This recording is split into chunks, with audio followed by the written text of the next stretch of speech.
is going to provoke Russia and potentially, now, I mean, in March or rather February of 2022, the Ukrainian army started lobbing shells at the Donetsk People's Republic and the Lugansk People's Republic, and some of those shells started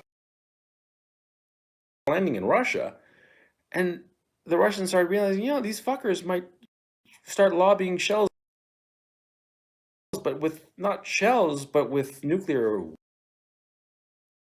warheads on them. What the fuck? That's what they realized. Fuck it. We got to invade these fuckers and take them over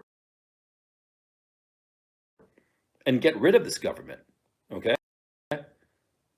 And that leads up to my other video that's already on, whereby I explain the strategy of the Russians. The Russians don't mean to destroy Ukraine. On the contrary, they want it intact. And they want the Ukrainian army intact. They just want to get rid of the Zelensky government. Mm-hmm. And right now, as we're speaking, representatives of the Zelensky government are in Belarus negotiating with Russian representatives for a ceasefire. Mm-hmm. And everything is on the table. And we're not even 4 days into this invasion. It started Friday morning, Saturday morning, Sunday morning. And it's not yet Monday morning. So it's barely 3.5 days into this war. And the Ukrainians are suing for peace. They're trying to pretend that they're not. And the Ukrainians are very, very good at the information warfare game. But see, the Russians are good at the warfare game. Okay? Not so good at information warfare game, but very good at the just plain old warfare game. And at the end of the day, only one of those kinds of warfare matters. I'll give you 3 guesses, but you're only going to need 1. You know what I'm saying? So the Russians are winning this war. And by the way, I have to say this, and I'm adamant about this. Why is it that every fucking talking head on Twitter and whatever the fuck thinks that the Russians are losing? I mean, it's so fucking unrealistic and stupid. The war has been going on. As I'm speaking to you now, it's about 11 p.m. local time or something like that. So it's been going on for roughly 90 hours. And in 90 hours, the Russians have conquered more territory than the Americans did in the same amount of time in the 2003 invasion of Iraq. And the difference, of course, is that in Iraq, the Americans spent like a month or so leveling the whole fucking country with 24/7 airstrikes all over the fucking place, destroying every bit of infrastructure in that country. And only then do they roll in. And they still have captured then in 2003 less territory than the Russians have captured today, in the same amount of time, of course. See, the Russian offensive, when you look at it from a military history perspective, is one of the most brilliant in history. Certainly the fastest and most effective mechanized invasion in history. I mean, it blows away the German Blitzkrieg. We always talk about the German Blitzkrieg as if it's the bee's knees of mechanized warfare. And what happens is that, see, the military imagination focuses on the Netherlands and Belgium, of how the Germans swept through the Netherlands and Belgium into France. Because in our imaginations, the Netherlands and Belgium are very, very big. But see, in actual geographic terms, they're very small, see?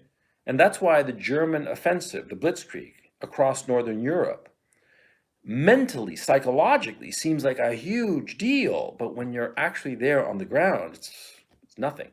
I mean, I got my motorcycle, I got a motorcycle in Netherlands when I was living there, and I rode all over the fucking country. I mean, the greatest distance I covered was from Amsterdam to Maastricht. It took me 2.5 hours, and at a leisurely pace on the freeway. Okay, it's not that fucking big, and so of course that Blitzkrieg seems fast, But when you actually measure the territory conquered and the amount of, and the distance, it's nothing compared to what the Russians are doing today. Okay? And the Russian strategy is very obvious. It's to probe the cities, and whenever they meet resistance, to pull back and encircle. That's what they're doing. They're encircling the cities. They've encircled Kharkov, the second largest city of Ukraine. They are in the process of encircling Kiev. You know, they're winning this war. No matter how you measure it, they are winning it, okay? And they are doing it, and they are avoiding big battles. It's just small arms skirmishes, you know, and some light shelling. And you see all these rockets going, and you think, oh my God, it's light shelling. It's not that big of a deal, okay? In modern combat, it's not that big of a deal. And anyway, what's really been hit hard have been military targets, okay? The cities are pretty much untouched. So anyway, the point I'm trying to make is that the Russians are winning. And the people in the West talking about this war, they don't know what the fuck they're talking about.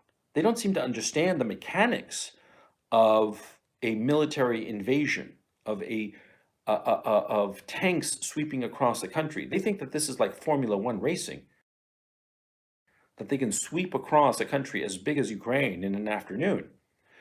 Fucker, I rode my motorcycle, my BMW R1200 GSA Adventure, right? I rode that fucking thing from the border of Poland with Ukraine, Lviv, Kamenetsky, Kiev, Poltava, Kharkov. It took me 4 fucking days to make that crossing, okay? The distance from one end of Ukraine to the other, east to west, is greater than the distance from Ukraine's western border with Poland to Paris. It's greater than that, okay? The country is fucking huge. And these fuckers are rolling it up. Simple as that. And they're going to roll up the whole fucking thing. The Russians are going to roll up the whole fucking thing on these negotiations that are going on, which, by the way, the fact that the Ukrainians wanted, negotiations after less than 4 days, and they're losing. They know it. They know that they're losing. The fact that they are forcibly conscripting men between the ages of 18 and 60, which they are, that proves that they're losing, because you only resort to that kind of tactic, after the 4th, 5th month of grinding, fighting, of just grinding, meat grinding, kind of like war of attrition kind of shit. The fact that they're doing it now, they're losing. They're losing badly.